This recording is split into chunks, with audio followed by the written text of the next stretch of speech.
Muy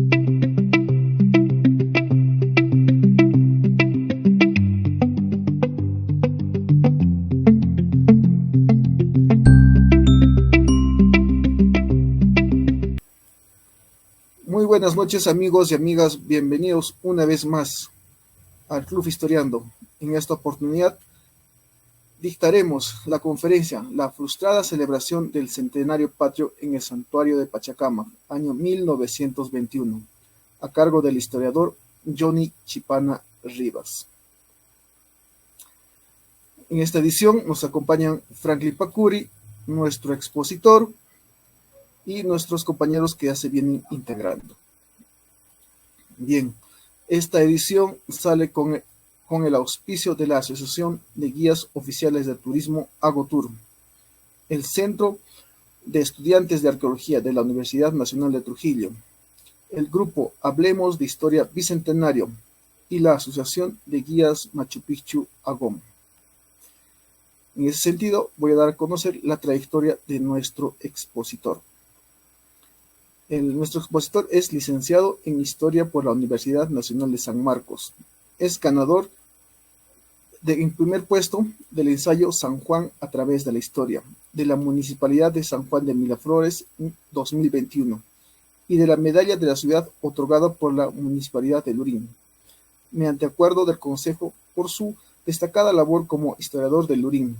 Es autor de los libros San Martín de Porres, Historia del Distrito 2013, Agricultura y Minería en la Zona Ecológica de Lima, Las Lomas de Atocongo, 1912-1942, 2013. El Puente de Lurín, la historia del primer puente colgante de metal del Perú, 1851 y 1929, año 2007, entre otros. Y actualmente colabora con artículos académicos en revistas indexadas. En ese sentido, voy a dar el pase a nuestro expositor para que nos dicte la conferencia. Adelante, Johnny.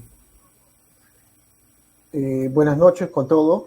Quiero comenzar agradeciendo al Club Historiando por permitirme este espacio y compartir una de las investigaciones que vengo realizando sobre el Santuario Arqueológico de Pachacama, que tiene que ver con un tema mayor.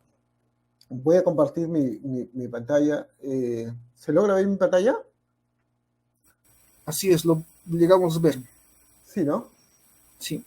Ya, entonces, como les comento, se trata de un proyecto de investigación que en este caso es sobre el Santuario Arqueológico de Pachacama, pero que tiene un alcance más amplio, que tiene que ver con un proyecto sobre la República Huaquera, que es cuando el Estado decide participar en saquear algunas zonas arqueológicas con el fin de vender los objetos de valor, ¿no? Entonces, en este caso es sobre las implicancias de esa decisión del Estado con una zona importante como es el Santuario Arqueológico de Pachacama. ¿Se puede mover? No llego a...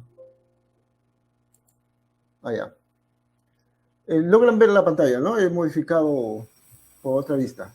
Sí, ¿no? Lo vemos. Ya. A ver, entonces el tema que voy a abordar ahora tiene cuatro temas que son las excursiones escolares y científicas, la propuesta reconstructiva del santuario arqueológico de Pachacama, la reacción conservadora en favor de la búsqueda de tesoros, y finalmente el saqueo de Pachacama en tiempos del centenario, 1921-1930.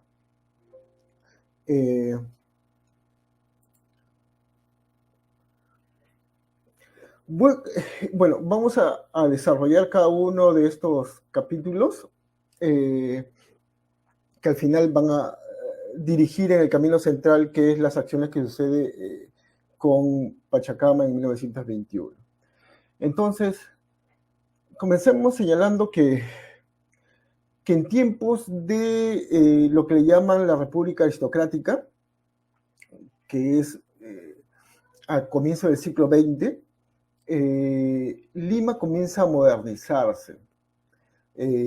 Comienzan a construirse nuevas edificaciones, nuevas avenidas, comienzan con esto a destruirse algunas edificaciones patrimoniales, algunos conventos, algunas casonas antiguas, y eso ocasiona que haya una reacción de un grupo de intelectuales limeños contra esa destrucción de los monumentos antiguos que hay en Lima. Es una de las reacciones que ha habido en la historia peruana. En el siglo XIX, en algunas experiencias de modernización sucede también lo mismo. Hay una reacción donde buscan algunas veces poner en valor, informar sobre estos lugares, denuncias, algunas veces no muy directas, pero ahí. Y en el caso de aquí, el tema que nos convoca, que es la República Aristocrática, comienza del siglo XX, sobre todo hay acciones propositivas. Ahí es cuando aparece la arquitectura neocolonial, que busca recrear los estilos arquitectónicos de Lima con instrumentos modernos, que es el cemento. Comienzan a haber pinturas que también recrean lo que era la arquitectura propia de la ciudad. Y junto a eso hay lo que es el título de este capítulo, que es ahí comienzan a haber excursiones escolares por estos lugares históricos de Lima. Comienzan a visitarse huacas, casonas antiguas, lugares de batalla, comienzan a hacer conocido a los escolares lo que es un poco la historia de Lima. Esto gracias a que en esos años, como parte de una política educativa liberal, en el gobierno de José Pardo, hay una implementación de dos reglamentos de 1908 y 1912 que buscan que la educación sea a través de la visita a los lugares que se busca impartir lecciones. O sea, lo que buscaba esta propuesta es de que la educación no sea en un ambiente cerrado en la escuela, sino que salgas al campo a ver lo que te van a instruir, ¿no? O sea, lo que decían era que de que lo más recomendable para conocer sobre la historia peruana era ir a los lugares como son un campo de batalla, como es una casona, como es una huaca. Comienzan a promoverse este tipo de discurso en la política educativa. Y salen estas dos normas que permiten que algunos profesores comiencen de manera lenta a sacar a sus alumnos al campo.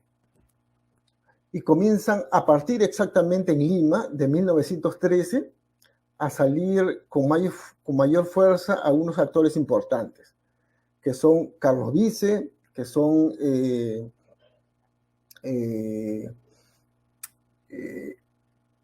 José Wagner, Carlos Romero, Horacio Urtiaga, que son historiadores más o menos conocidos en la época, y que comienzan a llevar alumnos al campo, como profesores universitarios y a veces como profesores de escolares, de instrucción media.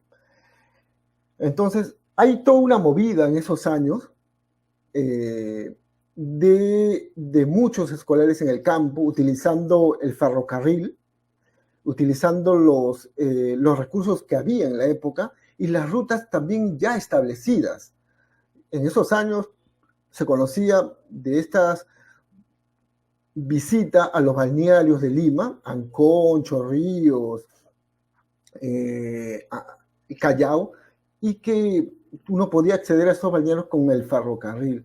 Entonces, los que promovían las excursiones escolares utilizaban estas vías y utilizaban un poco los accesos que existían, ¿no? Entonces se visitaba el cementerio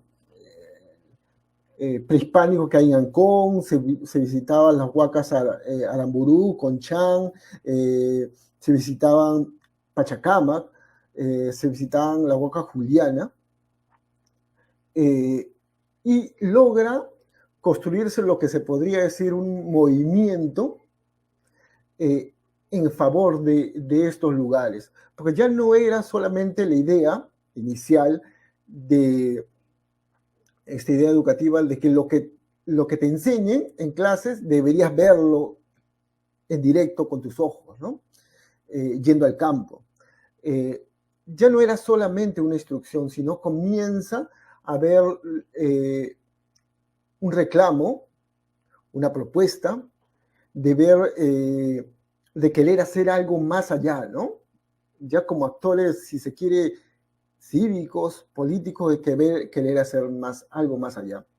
Esta participación de profesores, alumnos, consigue que los profesores comiencen a empoderarse en el espacio público.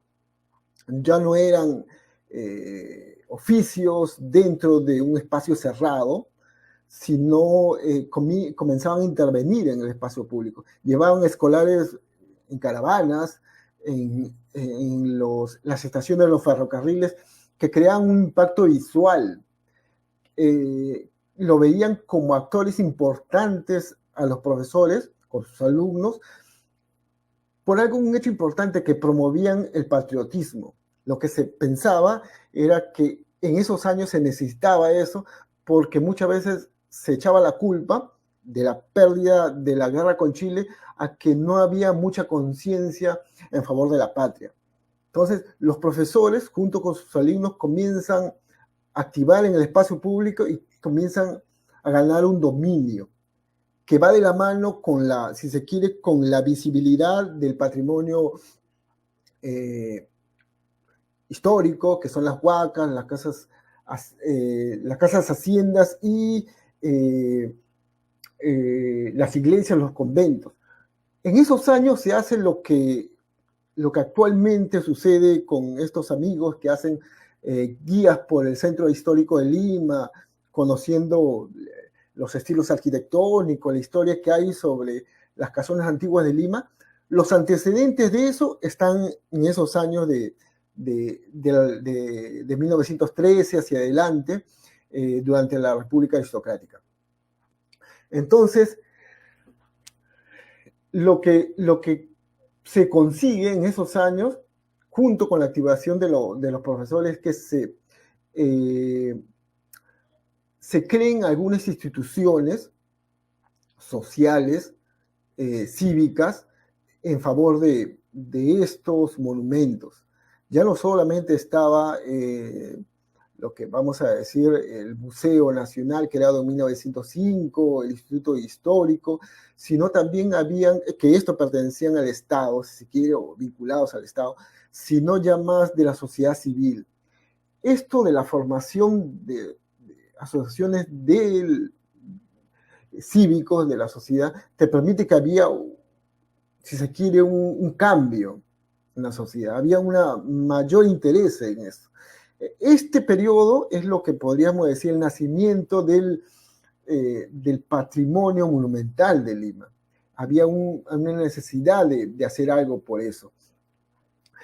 En comparación a lo que sucedía en el siglo XIX, donde había una preocupación o una celebración por Lima, por ejemplo, había una celebración más por los grupos humanos, por la sociedad, por sus fiestas, por sus tradiciones. En este periodo, comienza, como le comento, con las excursiones escolares, hay una preocupación por el monumento, por lo físico de Lima, en comparación a lo que sucedía anteriormente con Palma, ¿no? Que buscaban una fijación más por el hombre, la sociedad, las celebraciones, ¿no? Entonces, aquí sucede un movimiento importante a favor del patrimonio. Esto, acá se ven algunas fotos de lo que era, ¿no? Por ejemplo, se ve la crónica de 1915, donde escolares van a visitar las ruinas de Chan, porque era un movimiento que se dio a nivel nacional, unos más que otros, seguramente. Se ven en los recortes periodísticos alumnos visitando tal lugar, se ven recolectando objetos arqueológicos para hacer museos. Ahí comienza, si se quiere, a formarse los primeros museos escolares que eran identificados como museos departamentales, según los documentos oficiales, ¿no? Y acá al otro lado aparecen la foto de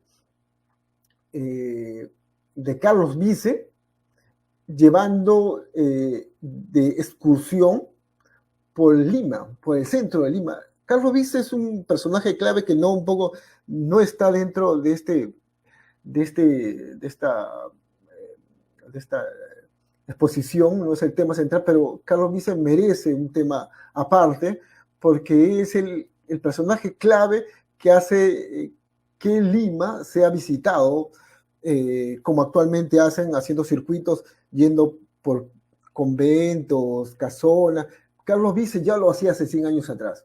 Y estas dos fotografías de 1913 justamente la muestra de estos jóvenes que eran conducidos por Carlos Vice, ingresando a conventos, a casonas, a las huacas que existían en el mismo centro de Lima. Estas huacas que algún momento se ha dicho que existían en la plaza de Santa Ana, o que existían cerca al cementerio Pedrito Maestro. A esas huacas, en esos años que existían, Carlos Vice los llevaba a esos lugares. Es un personaje clave ahí, y se ve ahí la muestra, incluso en una de las fotos aparece Raúl Porras, ¿no? Joven de 13, de más o menos un poco más de 13 años, ¿no?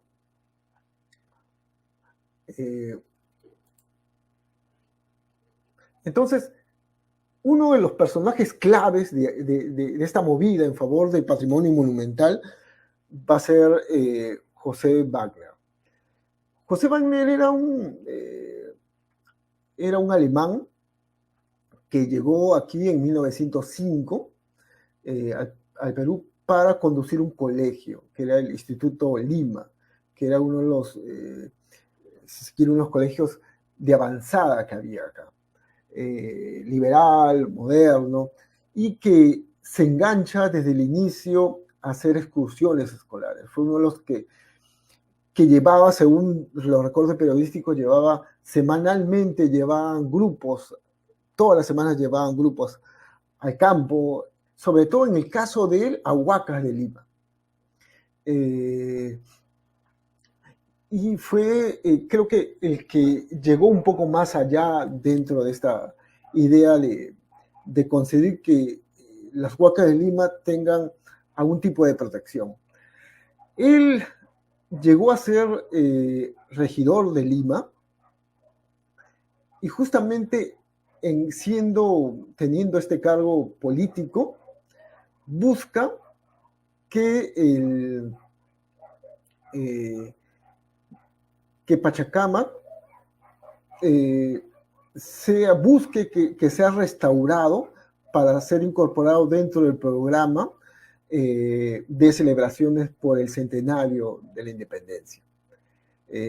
José Wagner fue el que va a escribir el libro, bueno, va a ser el prólogo, pero el que impulsó a redactar el libro que publica la Municipalidad de Lima por el centenario en 1921. Él tenía si se quiere, una apuesta por eso.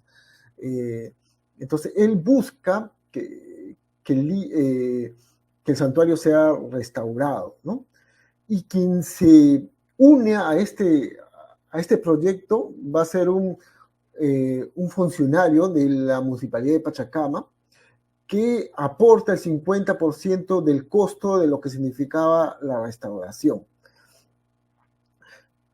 Esto, que era Víctor Criado y Tejada, un personaje también más o menos clave. Pero ¿qué significaba la intervención en una zona arqueológica.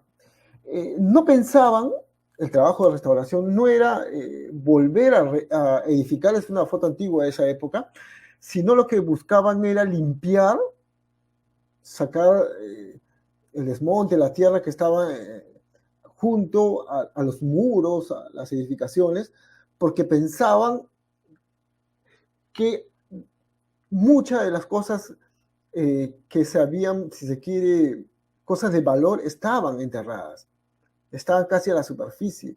Tenían la idea de lo que había sucedido con Grecia, donde bastaba limpiar un poco las calles de la ciudad para encontrar personajes, para encontrar murales, para encontrar, si se quiere, hasta la vida cotidiana de los pobladores de esa época en Grecia. Entonces tenían esa idea de que la restauración era básicamente una limpieza. Entonces había la intención de hacer esto. Esto llega a tener una aprobación en la Municipalidad de Lima. Sale un acuerdo de consejo aprobándose la donación del 50% del valor que representaba la restauración o la limpieza del monumento de Pachacama. Sin embargo, esto queda descartado, el camino paraliza la propuesta y queda simplemente como una propuesta sin ejecutar. Y aquí viene un poco la segunda parte de esta historia, como la segunda parte, las razones por el cual fue frustrado esto, porque esto era, si se quiere, la primera el primer intento de intervenir en un monumento con fines de intervenir, de restauración, de limpieza. Se entiende que antes no había antecedentes de ese tipo. Entonces, lo que acá resulta, ya en términos, si se quiere, teóricos, es de que muchas veces una acción produce una reacción. O sea, la intención de querer hacer algo por el patrimonio en esos años provoca una reacción de un grupo de personas que se sentían perjudicadas por eso, que es lo que un poco le titulo la República Huaquera, ¿no? Entonces, hay que tener en consideración para entender a este segundo grupo que no estaba de acuerdo con los profesores, que estaban queriendo hacer algo por patrimonio monumental de la época, de cuál era su intención, ¿no? ¿Qué es lo que buscaban? Esto era una reacción de los que llevaban la tradición huaquera en el Perú. Hay que tener en consideración de que en el Perú existe una tradición muy antigua, como una sociedad muy huaquera, que comienza en el tiempo de la conquista. Cuando llegaron los españoles aquí y se apropiaron de muchos de los objetos de valor, ahí, si se quiere, nace las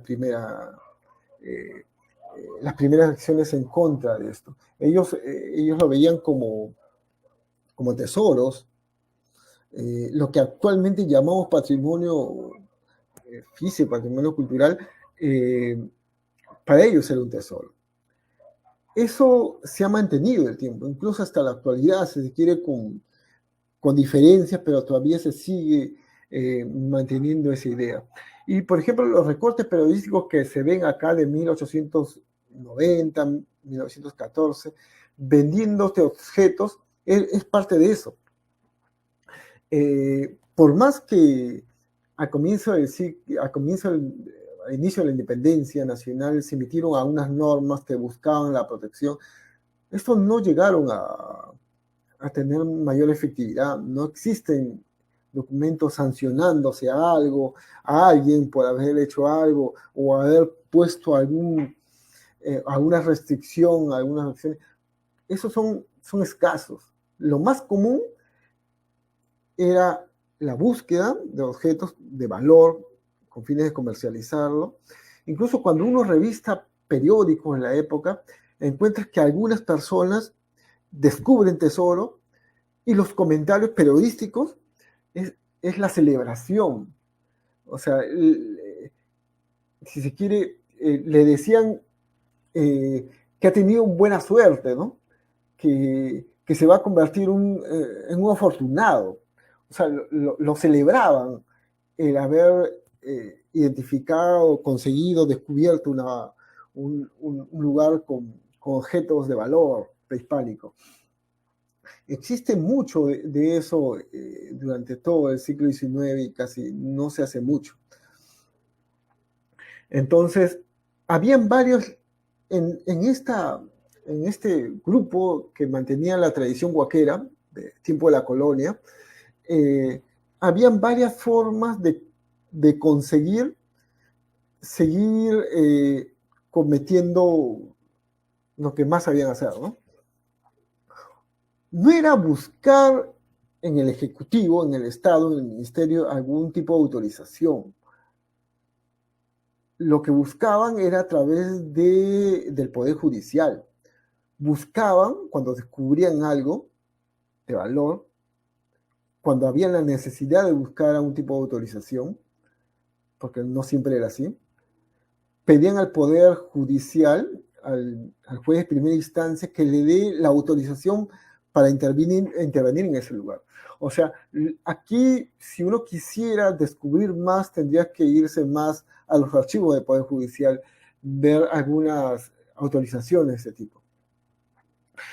Entonces, durante el siglo XIX hasta comienzo del siglo XX, habían varios caminos de seguir utilizando las huacas como vehículo para obtener objetos. Sin embargo, en este periodo de la República Aristocrática hay un movimiento a favor de las huacas, de los monumentos, que hace que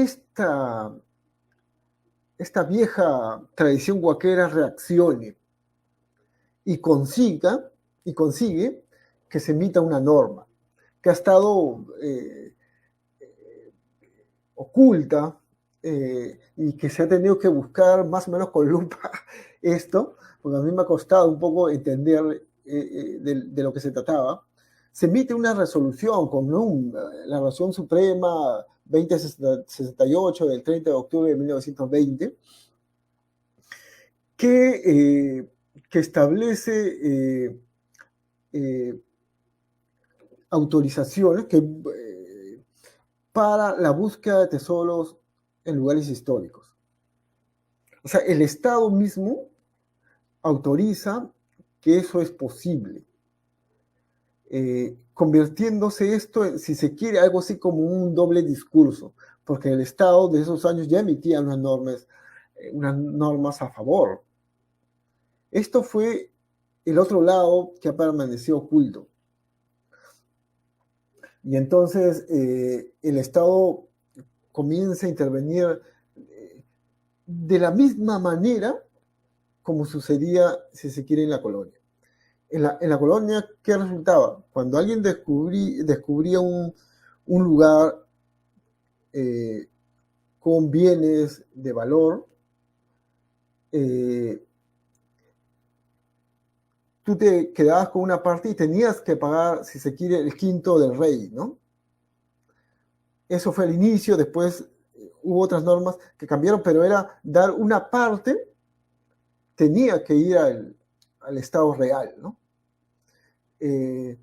Aquí se mantuvo en el Estado esa tradición. Con esta resolución se hace de que los objetos que se encuentren sean divididos en tres partes. Uno iría para el que denuncia el lugar. Una segunda parte iría para el propietario del terreno. Y otra tercera iría para el Estado. Entonces todos se distribuían como más o menos sucedía en la colonia, que era distribuirse según quién lo consigue y a quién pertenece, ¿no? Yo lo que he descubierto, porque mis fuentes de búsqueda han sido el peruano.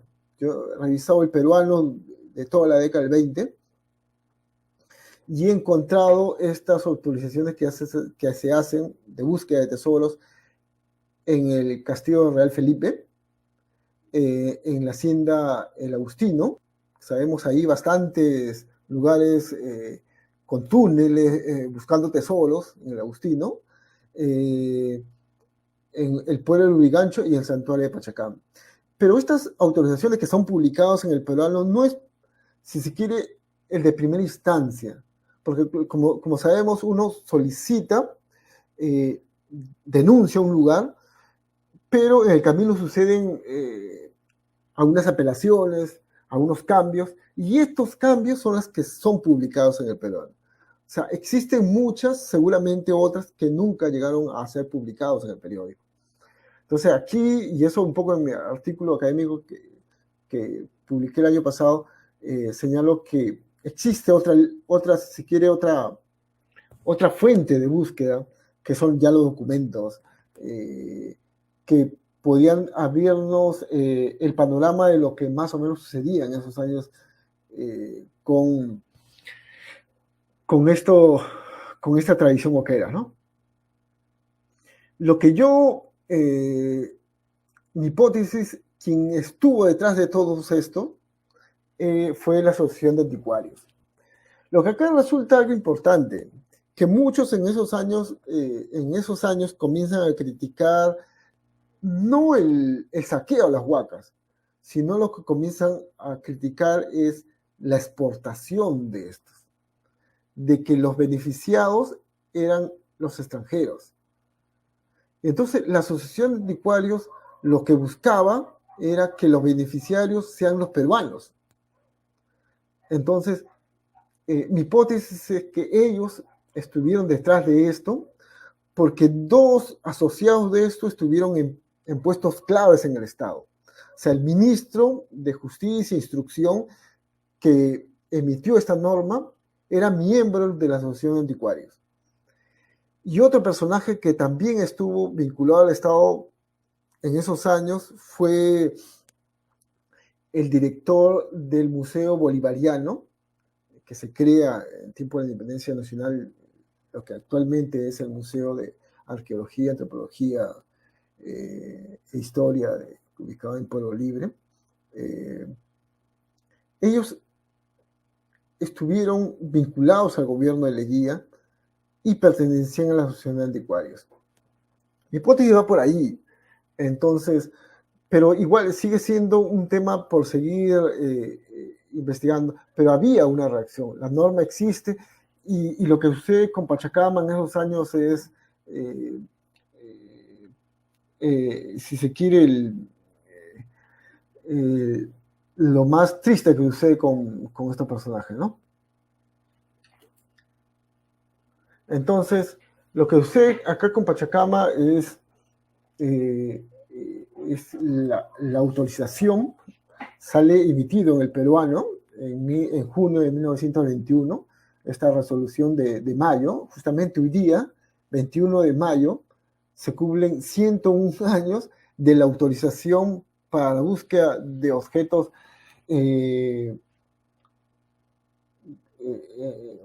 arqueológicos en Pachacama, ¿no?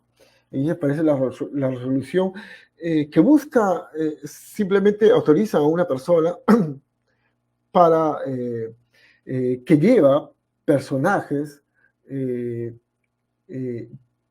asociación con el Estado para saquearlo. Entonces, se emite la resolución gracias a esta ordenanza de 1920. Lo interesante, y que es un poco para ver cómo se movían los intereses, es que cuando llegan a intervenir y a saquear físicamente Pachacama, hay un grupo de personas que denuncian y emprenden una campaña. Ellos estaban básicamente en 3 medios de comunicación, que es La Crónica, El Tiempo y Validades. Ahí aparecen las noticias denunciándose el saqueo. Sin embargo, periódicos como El Comercio, La Prensa y otros, que no eran pocos, se quedan callados. Incluso estas personas, que son los mismos que hacían las excursiones escolares, teniendo como personaje clave a José Wagner, que es este director del Instituto de Lima, ellos le dicen, por ejemplo, le piden al Instituto Histórico del Perú, le piden que se pronuncie por los hechos que estaban sucediendo en Pachacama y se quedan mudos. Le dicen a la Asociación de Anticuarios que se pronuncien y se quedan mudos. El Comercio, la prensa, igual se quedan mudos. No tienen ninguna acción de reclamo, de denuncia sobre lo que ocurría. Un poco se ven algo que era también bien común en esos años. Que los que tenían algún interés en estos temas, si quiere, estaban más o menos peleados. Sabemos la pelea que tenía el director del Museo Nacional, Emilio Gutiérrez de Quintanilla, con Julio Cetello, o la pelea que tenía Julio Cetello con Horacio Urtiaga, o teníamos las broncas que tenían unos periódicos con otros periódicos. O sea, también sucedían estas cosas que no permitían encarar bien el tema, ¿no? Aquí aparece un personaje que es el que denuncia, que es Enrique Benavides. ¿Y quién era este personaje? Era un descendiente de José Faustino Sánchez Carrión, el tribuno de la patria, el que en algunos lugares es homenajeado y que permitió que seamos una república y una monarquía, ¿no? Él, junto a su familia, su madre, es la que consigue registrar su empresa en el registro mercantil con el objeto de extraer los tesoros a Pachacama. No se sabe cuánto sacaron, qué consiguieron, si realmente consiguieron cosas. Dentro de la tradición oral local, o sea, aquí en Lurín, en el Valle de Lurín, existe una leyenda, una historia antigua que cuentan de que en una oportunidad llegaron unas personas con el objeto de descubrir o sacar una campana que estaba en el templo del Sol. Y que hicieron excavaciones y con instrumentos modernos y todo eso. Esa historia lo enmarcan más o menos por esos años, en la década del 20, por ahí. Se sabe más o menos dónde han sido las excavaciones, ¿no? Porque en esos años la denuncia señala en qué lugar estaban, ¿no? En qué espacio fueron. Aquí aparecen, por ejemplo, las fotos de periodistas que fueron a ver realmente lo que sucedía. Fueron Clemente Palma, era director de La Crónica, de la revista Variedades, y fueron un grupo de periodistas a ver lo que sucedía. Y se ven en las fotos militares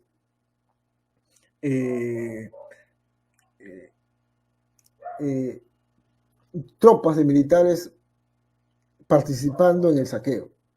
No les permiten ingresar, los paralizan.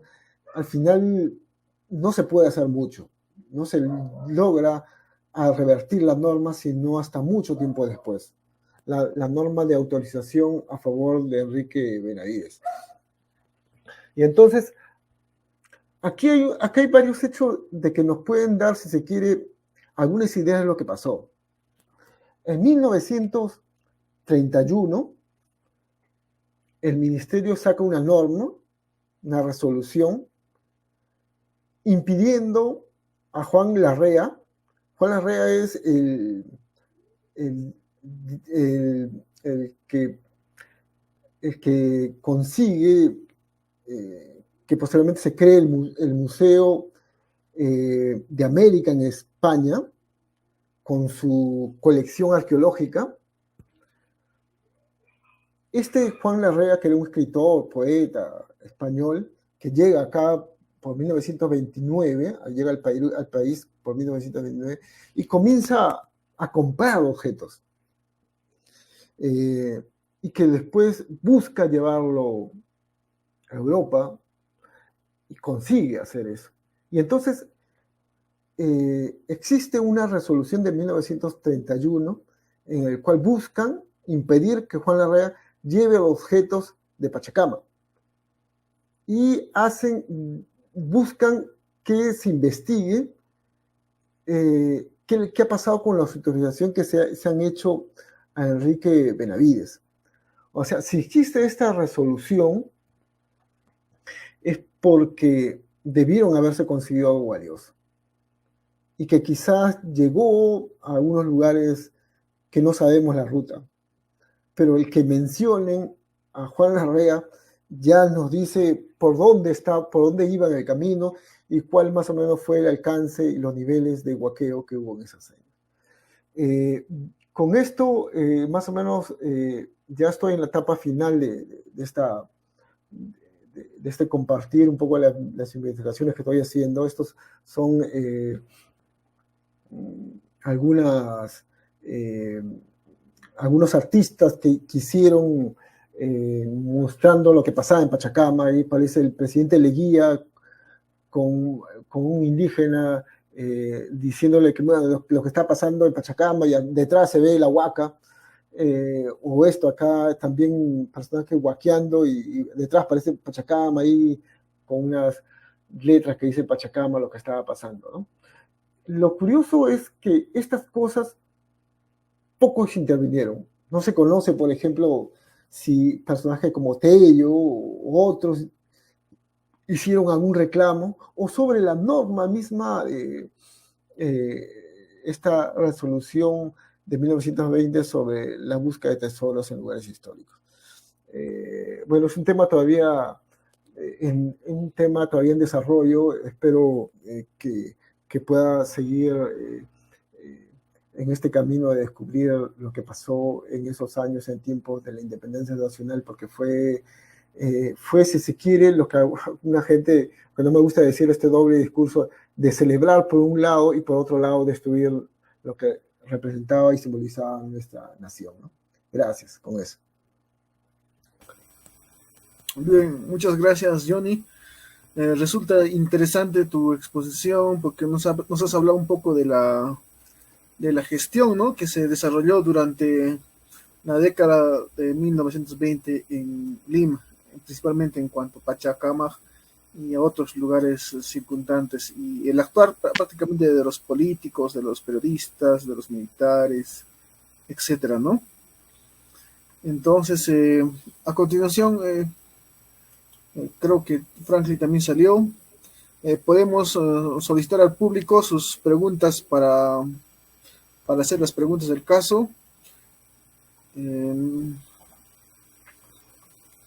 Y no sé si tienes algunos comentarios adicionales, Johnny.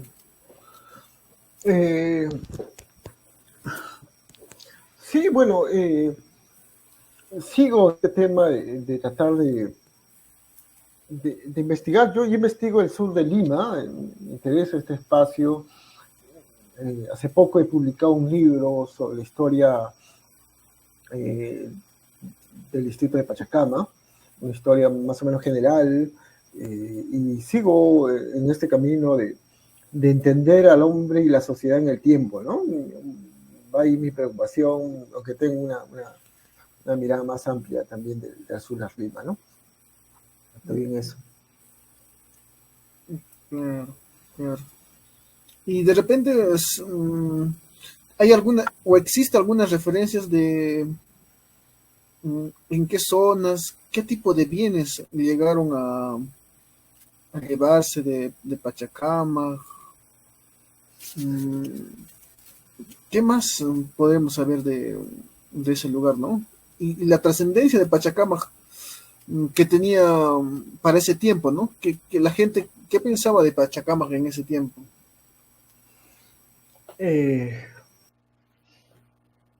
Mira, los lugares donde se entiende que más han intervenido ha sido en el Templo del Sol. Ahí en la parte superior hay unas excavaciones profundas y antiguas.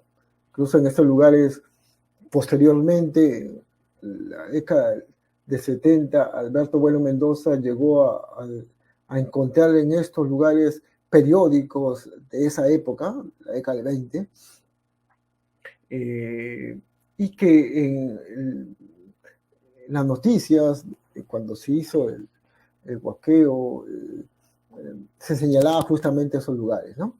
Incluso la autorización menciona estos lugares del Templo del Sol, ¿no? Se entiende que ahí ha estado en los lugares. En esos años, Pachacama era un lugar, si se quiere, clave en Lima, para entender, un lugar relativamente cercano. Muchos intelectuales iban, inicialmente a caballo.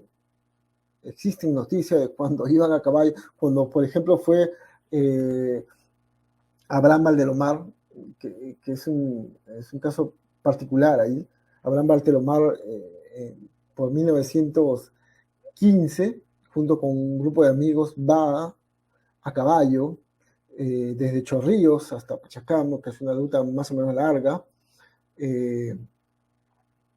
Consigue un cráneo y se las lleva a Lima. Y él a este cráneo lo tenía como un amuleto, como algo apreciado, que le servía para su fin literario. Existen unos poemas justamente dedicados a este cráneo que era llamado Omega. Incluso si se quiere, la única pintura en vida que se hace a Abraham Valdelomar es junto con este cráneo, ¿no? O sea, en otras palabras, ir a una huaca era una forma de descubrir algo, de conseguir a lo más profundo, de ser lo más profundo que hay en el sentimiento nacional. Se llevaban objetos, eso era bien común. Y el caso de Abraham Valdelomar un poco muestra ese caso, ¿no? de lo que pasaba con algunos intelectuales llevando esos objetos. Pero también esta vida de cómo iban tramos largos, kilómetros largos, de un punto a otro, por un desierto difícil, un desierto que algunas veces era señalado como un lugar peligroso, porque te pueden asaltar. Como a partir de 1915, cuando llega el ferrocarril hasta un punto, no al santuario, sino cerca, o relativamente cerca, comenzó a llegar otro público con el ferrocarril, igual haciendo tramos largos para llegar al santuario, ¿no? Existen fotos de esa época escolares en cantidades, ¿no? Llegando.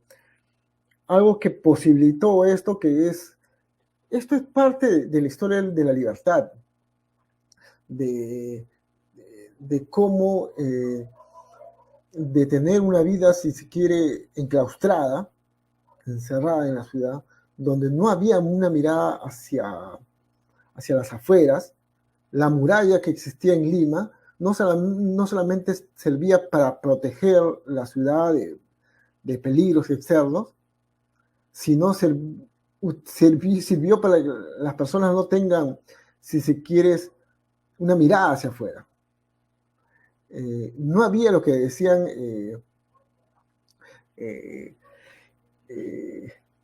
una preocupación, una necesidad. No había el espíritu curioso, excursivo. Eso es una cuestión moderna. Eso es parte de la conquista de libertad. Y entonces ir a Pachacama era eso.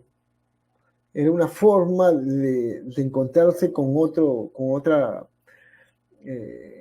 necesidad, ¿no? En esos años. Hay que pensar, hay que tener en consideración que la guerra con Chile, que estaba ahí próxima, nos había afectado mucho. Y había una necesidad de sentirse más orgulloso. Y el sentirse más orgulloso, uno de los caminos era nuestra historia, nuestra larga historia y las grandes proezas que hemos tenido en el pasado, ¿no? Y eso era también una forma de decir que nosotros tenemos esto y que los otros no tienen, ¿no? Los otros países no tienen. Entonces, iba también por ahí el hecho de descubrir, ver el tema del nacionalismo, ¿no? Que va también va por otro camino el nacionalismo, pero igual se engancha con esta propuesta que es bastante liberal, ¿no? Es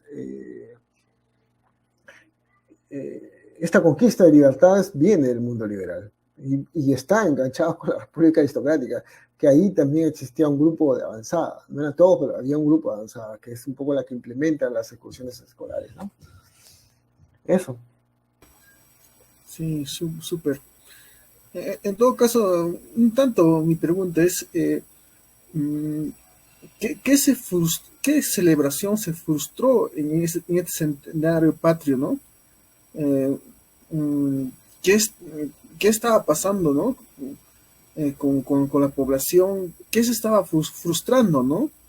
Y ahora, actualmente, con la construcción del monumento del MUNA, el museo en el Pachacama, ¿qué opinión te merece? ¿Está, está bien? ¿Debería ser enfocado de mejor manera? No lo sé, quisiera por ahí un marco, ¿no? Desde 1920 a nuestro tiempo, cómo se enmarca la historia del monumento de Pachacama.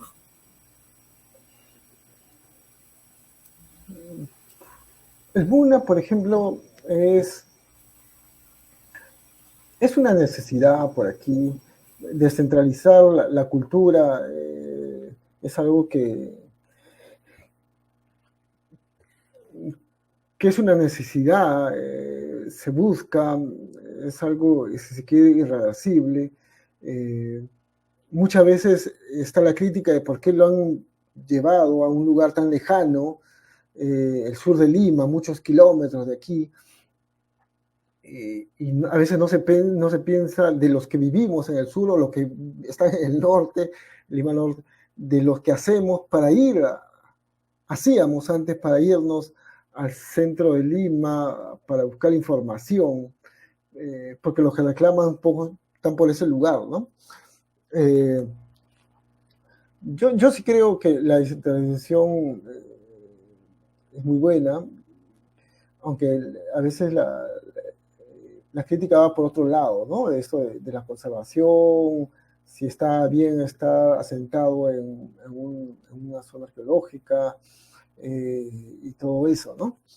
Yo entiendo que hay que sopesar y por mi lado, bueno, no todo puede ser, no todos pueden estar satisfechos, ¿no? Pero a mí, por esta visión de la descentralización, está bien, ¿no?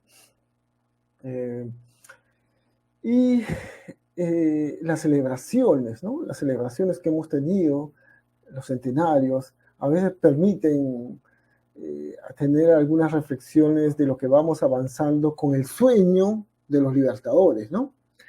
O sea, siempre va este hecho de cuál fue el presupuesto ideológico que había en tiempos de independencia nacional y hasta cuánto se ha conseguido, ¿no? Hasta cuánto avanzamos. Estos sueños de la libertad, de la justicia, la igualdad y todo lo que estos conceptos en el camino se han nutrido, cuánto hemos avanzado en esto. Creo que ahí hay un tema todavía para evaluar, ¿no? Yo lo que creo, y soy bien honesto en decirlo, y a veces me pongo bastante crítico por ese lado, es que en tiempos de la independencia nacional no todos estuvieron de acuerdo. No todos estuvieron de acuerdo que cambiemos y que nos convirtamos en una república. Ese grupo que no estuvo de acuerdo, finalmente en los últimos años se ha empoderado y ha comenzado a tomar algunos espacios de poder y ya no buscan, si se quiere, el sueño el sueño de los libertadores, ¿no? Con las ideas que nosotros hemos nutrido, estos conceptos de libertad, justicia, ¿no? Creo que por ahí habría que evaluar qué se está haciendo. Yo sí tengo, por lo que pasa en el país, un desencanto con grupos que buscan otra cosa, ¿no? Sí, por ahí. Bien, súper interesante. Bien, a continuación voy a dar la palabra al presidente del Club Historiando para que también haga los comentarios respectivos. Adelante, Franklin. Ante todo, tengan buenas noches con el público que nos viene escuchando las conferencias virtuales. En excepción, pues, creo que el historiador Johnny Chipana Rivas tocó un tema que ha sido muy interesante acerca de las revistas, acerca de lo que él ha analizado, investigado dicho discurso, y también creo que tiene un libro que hace poco creo que lo presentó el historiador de la ciudad de Lima. Hay cosas que yo quería ponerme, digamos, como un percance, es acerca que también nos causa un poco de duda acerca del lugar que se conoce o que se interpreta, digamos, Pachacamac. Si realmente el área era un santuario, porque déjeme, Johnny, con el discurso del Carso, estoy analizando unos textos que es escrito por Marco Curátula y Jensinisky, que se habla, digamos, sobre los oráculos, y exclusivamente sobre estos temas estoy viendo si realmente esta palabra santuario podría ser tal vez un uso de lenguaje o interpretación, pero no, todavía no lo encuentro, digamos, la línea de esta palabra. Pero sí, también quiero pronunciar de que se está encontrándose, digamos, esta palabra de lo que nosotros entendemos oráculo, porque ahí hacía una referencia de que oráculo viene el término de oro o de oraré, que es una visión de una oración. Entonces, esto a veces causa un poco de duda porque algunos lo interpretan la huaca de Pachacamac, el santuario de Pachacamac. Y yo no sé, tal vez otras personas le propondrán, digamos, diferentes aspectos, como algunos le han entendido como una yacta, digamos, el área de Pachacamac también. Y justo aquí voy a hacer mención de un texto, donde lo tengo este texto que titula pues Pachacamac, escrito, bueno, son unos ensayos que habían trabajado diferentes personajes donde titula el oráculo del horizonte del sol poniente. Bueno, y justo ahí también revisando pues este tema, estas dudas que le consultaba mi extinguido historiador sobre este tema, pero hay algo también, cosas que yo no sé si la historiadora María Rostorowski Díaz Cansecos pudo haber tomado algún error cuando puso algunos temas del contexto de Pachacamac, porque se sabe que está viendo varias publicaciones de este lugar y hay algunos, digamos, que le comparten esta propuesta, como les llegué a indicar, y como se sabe también a través de los topónimos o la interpretación, no sé si hay alguna mezcla, digamos, de esta palabra que es Pachacamac, si está en Puquina, Aymara o Quechua, porque todavía no le llegó, digamos, mi persona no le llegó a investigar estos topónimos. Es como el caso que, a manera de un conversatorio, llegar a indicar, como el caso aquí en el sector donde radico, que es, escribe, digamos, el diccionario de la gramática quechua, que es escrito pues por Diego González Holguín, donde esta persona manifiesta Machu Picchu,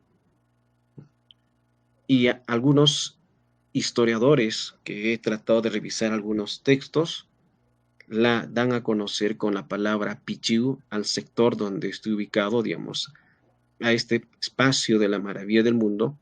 Entonces, yo quería, digamos, entender si hay algún documento que pueda decir de que es por esto proviene el nombre, porque en sí, Pachacamac sabemos el contexto, pero tal vez hay otras palabras que más se puede referir. Y se sabe, pues, por datos también, que en el lugar de Pachacamac exclusivamente se entiende, digamos, en una palabra de peregrinación. Y yo quería, digamos, comparar o compartir esta idea con su persona, porque quien le habla todavía no conoce el lugar, pero sí estoy proyectado a viajar a este lugar para entender si realmente en el área llevan ofrendas o apachetas, porque aquí en el sector hay estas apachetas que habían cargado los peregrinos en las espaldas, y exclusivamente, pues, al comentarle este paso, yo quería decirle si en Pachacamac también ocurre esta peregrinación de cargar algunas ofrendas en las espaldas, como son conocidos como estas piedras que les dije tiene símbolo de apachetas. Y esta es, digamos, también esta interpretación que quiero verlo con su persona como historiador que ha venido estudiando y analizando. Y aquí hay un detalle que también nos gustaría que nos ilustre cuando estaba tocando algunos personajes históricos. Quería decirle, ¿sería factible revisar los trabajos de Antonio de Raimondi para entender un poco el contexto del lugar donde nos ha brindado? Podría ser también la interpretación que nos da Clemens Marken, y así como usted lo dijo, Charles Wiener, porque sí, dichas obras los tengo, pero a veces también cuando una persona se concentra en una línea, vengo buscando más datos sobre el lugar donde aquí pues estoy radicando años, pero sí los tengo estas obras. Pero mi consulta, ¿sería factible creer lo que proponen estos profesionales que son viajeros estadounidenses? Y por otro lado también hay cosas que como usted sabe, la arqueología propone diferentes fragmentos, tal como aquí en Cusco, cuando excavan, hablan pues, digamos, de un ceramio llamado Marcavalle, Chanapata, Quilque, Cotacalle.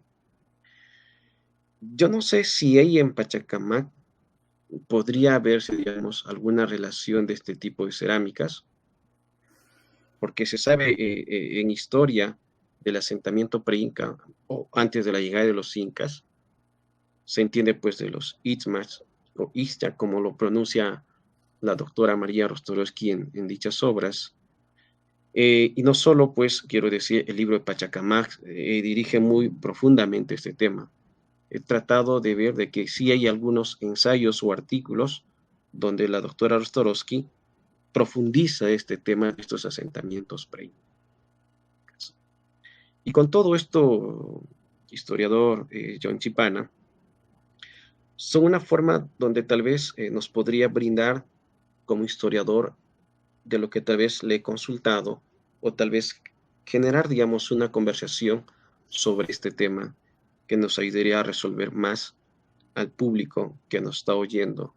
Y le hago también la extensiva y el saludo de aquí de la Asociación de Guías que es AGON, o Grupos Organizados de Machu Picchu. le hago este saludo de este lugar.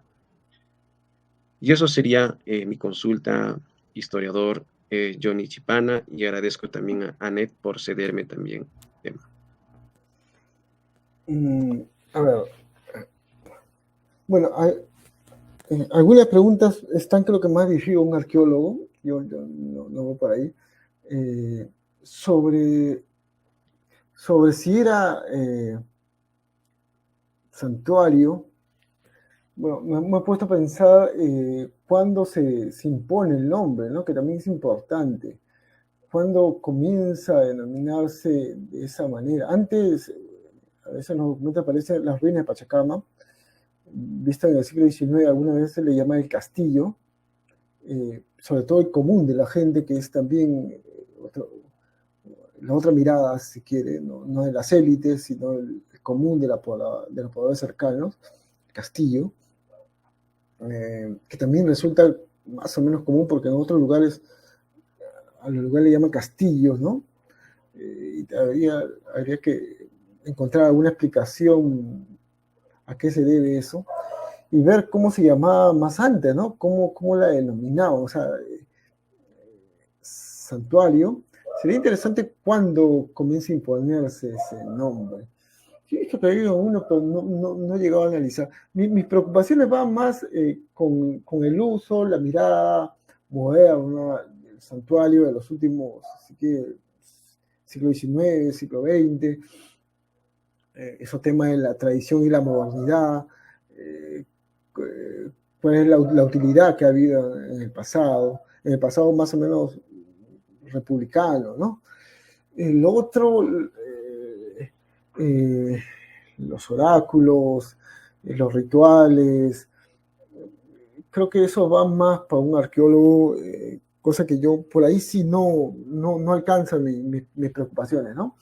Van más con la utilidad de hacer excursiones, cuáles eran los alcances de esto, cuál es la motivación, cuál es la mirada que existía, ¿no? Sobre el santuario en el pasado, cuáles eran los temas, porque a veces uno se pone a pensar, bueno, hace 100 años atrás tú llevabas un grupo de alumnos para explicarle, ¿qué le explicabas hace 100 años atrás cuando casi no se sabía nada, ¿no? O mucho todavía estaba por descubrirse, ¿no? Pero sí había temas, y eran los temas de la época, ¿no? Esos temas de los orígenes, esos temas de dónde estaba ubicado exactamente, porque había en esos años una confusión, cuál era el templo del Sol y cuál era el templo de Pachacama, que son dos importantes, y había una discusión de cuál era cuál, ¿no? Esos temas de los orígenes, o sea, de la comunidad que estaba ahí, de dónde procedía, ¿no? Porque todavía existían esas ideas de que venimos de Medio Oriente, de la China, de la India, y los insumos que utilizaban era la lingüística, ¿no? O sea, sí había algunos temas que eran las preocupaciones de la época para explicarle, ¿no? Y no solamente allí, sino en los diferentes lugares al cual se visitaba, los profesores de la época sí tenían algo que decir, ¿no? Quizás no era las motivaciones que teníamos ahora, pero sí había un tema. Eso resulta importante. Eso resulta importante porque es un poco si se quiere, cómo hemos estado viendo el pasado, cómo hemos estado en el tiempo, cuáles han sido nuestras ideas de la historia, ¿no? Entonces, eso un poco es mis preocupaciones sobre este lugar cercano al cual vivo, ¿no? Sobre cómo, por ejemplo, el turismo a veces ha sido más importante que las ciencias sociales, que los arqueólogos. Por ejemplo, en estas personas que iban de visita al santuario, a comienzos del siglo XX, a través de excursiones, no eran arqueólogos profesionales. Y más, esta historia que yo he estado contando corresponde a esa historia, si se quiere, de los perdedores. O sea, los excursionistas de la época, es la historia de los perdedores. Porque después de ellos, quienes desplazan a este grupo de profesores y interesados, van a ser los arqueólogos, si se quiere, profesionales. O sea, Tello y los que van a venir con él, van a desplazar y van a considerar que estos temas de preocupación no eran, eran temas equivocados, ¿no? Las teorías que utilizaba Carlos Romero, Horacio Urteaga o Carlos Vice,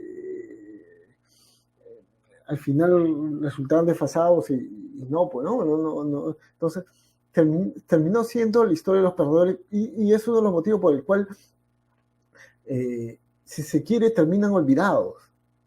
O sea, lo que estoy contando es algo que no se ha dicho anteriormente. Más se dice en el caso de Lima, y seguramente en otros lugares del país sucede algo semejante, que las preocupaciones por el monumento comienzan en la década del 40 hacia adelante, ¿no? Con personajes más o menos que Emilio Jarter o no sé, otros que también tenían una preocupación, pero antes más o menos no había, ¿no? Porque es la historia de los perdedores también. Por eso a veces cuando uno investiga eso te vas por el tema de cuáles han sido las motivaciones, ¿no?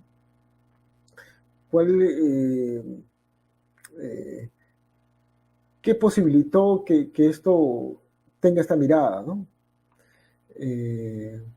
Por ejemplo, en esos años había la preocupación más por el patriotismo, el nacionalismo, y no tanto, si se quiere, por entender al hombre, sino para motivar a ser más peruanos, ¿no? Esa era la preocupación en los años, ¿no?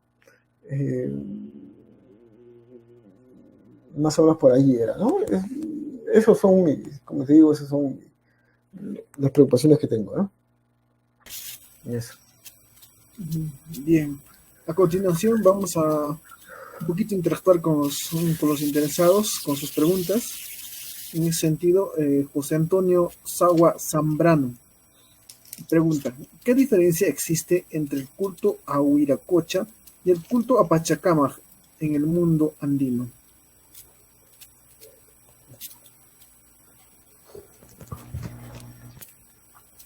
Ya. Pero eso no es un tema el cual yo he estado abordando ahora, ¿no? No es. Eso corresponde, creo que, para otro especialista. Ya. Creo que también hay otros acá similares. Mira,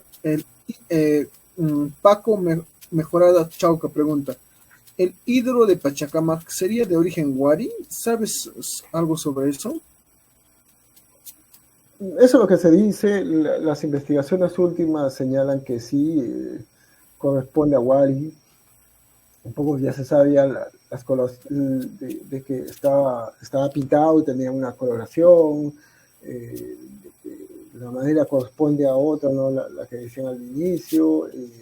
Y claro, dicen que es de origen Wari, ¿no? Eso sí, las últimas investigaciones los resultados han dado a eso, ¿no? Sí. Bien.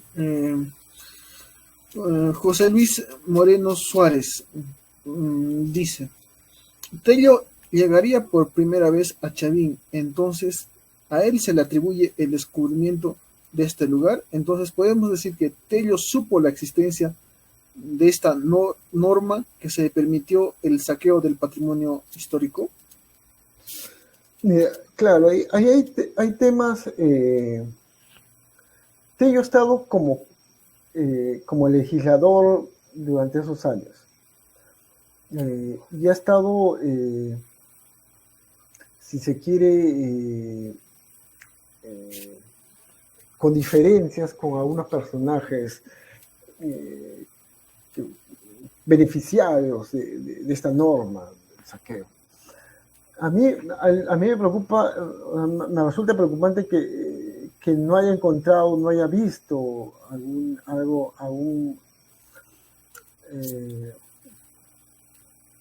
una denuncia de Tello sobre esto. Lo que algunas investigaciones han señalado es de que Tello, que muchas veces ha sido funcionario del Estado, algunas veces se quedaba en silencio según las circunstancias para tener algún beneficio posterior como funcionario, ¿no? Es posible que haya habido algo de esto, porque es raro que nadie se haya... Bueno, por ejemplo, en los casos de lo que pasó en Pachacamac,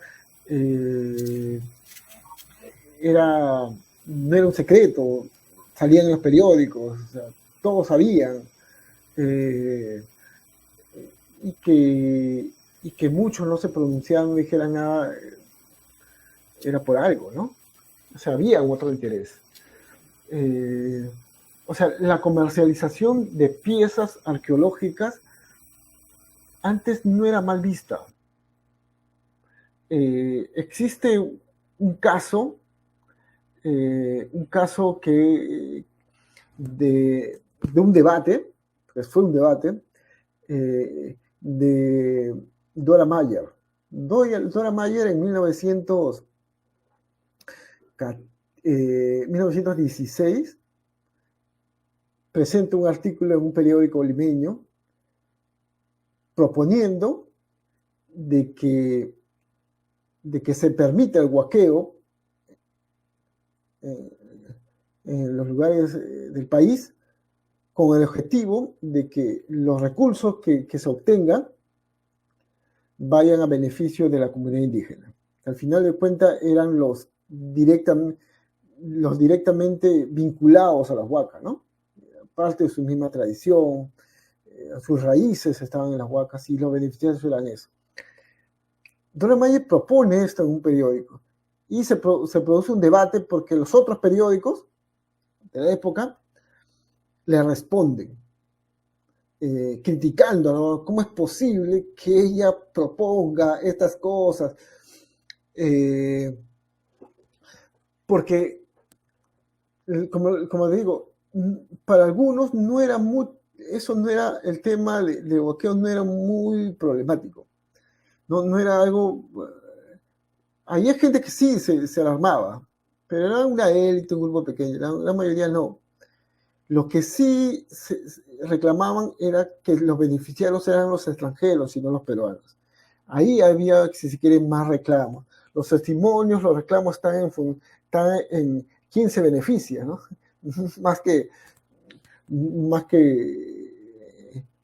en comercializarlos, ¿no? Eso. Bien, sí, súper interesante. Hemos visto prácticamente, creo que la gestión cultural en la década de 1920 y mucho más, ¿no? Entonces, ya vamos a cerrar. No sé si tienes tus últimas palabras, Johnny, para poder cerrar nuestra conferencia. Sí, le agradezco por la invitación.